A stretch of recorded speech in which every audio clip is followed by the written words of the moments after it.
पहला नाम है दुरे अदन। दुरे अदन का मतलब है जन्नत के बाग का मोती। नूर फातमा। नूर फातमा का मतलब है रोशन, चमक, एक औरत जो इज्तनाब करे बुरी चीज़ों से। अगला नाम है अदन। अदन का मतलब है जन्नत, बहिश्त, फिरदौस। नाम है रुतबा। रुतबा का मतलब है ओहदा, दर्जा, बुलंदी। नाम है तहरीम। तहरीम का मतलब है हुर्मत वाली, बुजुर्गी देना, मना करना। अगला खूबसूरत नाम है अजवा। हजूर पाक सल्लल्लाहु अलैहि वसल्लम की तरफ से लगाए गए सऊदी अरब में खजूर के दरख्त का नाम है। नगीन। नगीन का मायनी है हीरा, डायमंड।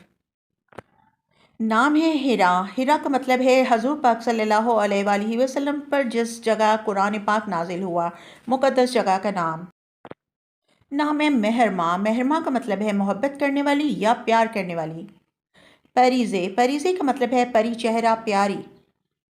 नाम है जुनेशा। जुनेशा का मतलब है बहुत ऊंची। रुहाब। रुहाब का मतलब है वादा निभाने वाली। नाम है अलाया। अलाया का मतलब है ऊंची जगह, बुलंद मकाम। अगर आपको अपने नाम का मायने जानना है तो हमें लाइक करें, कमेंट करें और फॉलो करें। शुक्रिया।